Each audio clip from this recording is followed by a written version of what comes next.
Hello everybody and welcome.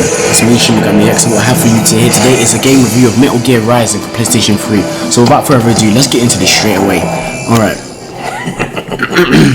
That's all I needed to hear. Okay, what I think really works in this game is that you can perform epic combos with enemies and slice and dice them up. So there's enemy decapitation, which is present in games such as, Ninja Gaiden 2 for PS3 and other games of the hack and slash genre. But what I like that this game does different to everything else is that not only can you, decapitate enemies, but you can perform and chain epic combos, as like you're seeing right about now. What also brings the game to life is just the dynamism of the combos. Like for example, he doesn't just use his hands and to fight. He uses his feet as well, so he's very athletic. He's very intuitive as a character, because you have two different modes you can use. You can use normal slash mode, and the mode that goes all blue and stuff is the mode called blade mode, is the mode where you decapitate and finish enemies off. There's always a consistent part for you to regain health as well. What else you notice, there's various different types of enemies. For example, this one you're facing right about now is like a bit tougher to beat. Like he has more health and he's prone to block. So unless you're really good, you can chain combos on him like I'm doing right about now. So here we're going to blade mode, you decapitate him, absorb his life, move on to the next enemy. If you're not familiar with hack and slash genre kind of game, this game can become quite difficult as there are various difficulties. And as I was saying, these are like basically the different types of enemies that you'll come across in this game. Like for example, this enemy, I like to call them the giant gecko. For the life of me, I can't remember what the actual name is, but I call them the giant gecko. So they'll fire missiles at you, stomp on you, basically do everything in their power to squash you. So you've got to avoid that happening and slice and dice them until you get to a stage where you can use your blade mode to finish them off, as you're about to see like we do momentarily. Alright. What else I also think brings this game to life is if you look at the stunning visuals that are not only apparent in cutscenes, but they're also in gameplay as well. And when I'm talking about stunning visuals, yes, again, I'm talking about graphics. And we all know that graphics doesn't make a game great, but it always helps to add dynamism and, flesh out the game even more. Because if you compare it back to games that we had on the PS2 genre, graphics have come a long way.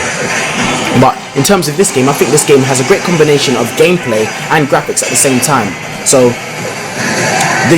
the player does not feel left out or doesn't feel like it's basically sport for choice in terms of being able to perform epic combos, being able to have great graphics, and in hack and slash genre kind of game, so at a very high frame rate. And I believe this game is a 60 frames per second frame rate. I'll have to check that to confirm that, but going by memory, I'm pretty sure that's what it is. Which for those of you who don't know, that is real time. So basically that means that it's very smooth transition in terms of the cutscenes. And if you look at this right now, there's stunning graphics, great and stunning visuals. The reason I'm showing you cutscenes is simply because to show off the dynamic and very stunning graphics that the in-game play has. Like for example, it adds depth and dynamism to the character, in this case Raiden, who is the main protagonist.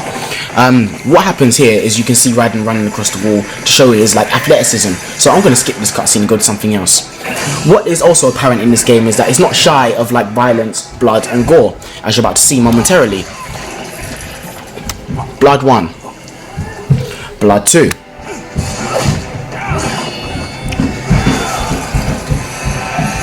and Blood 3.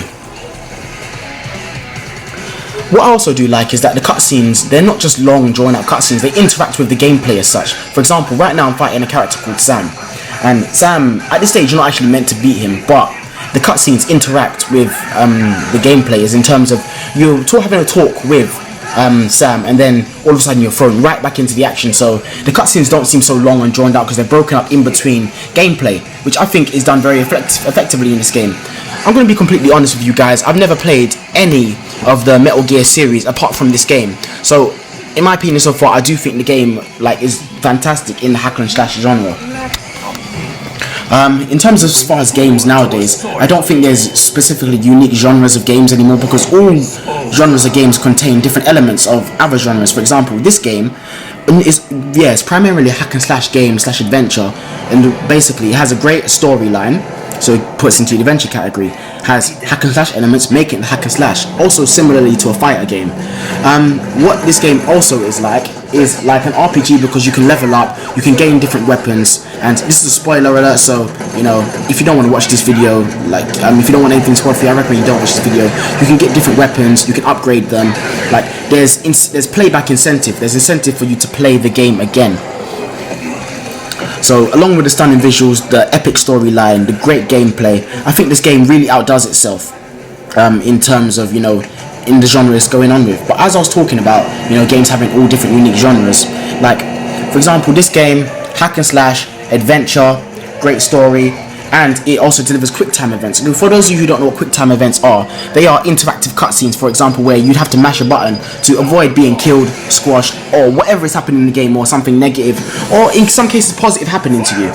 Other games do it differently, where they give you decision making, but I think it's a great way of interacting between, you know, having great interaction between the cutscenes and the gameplay at the same time. So it's not like you're watching a movie.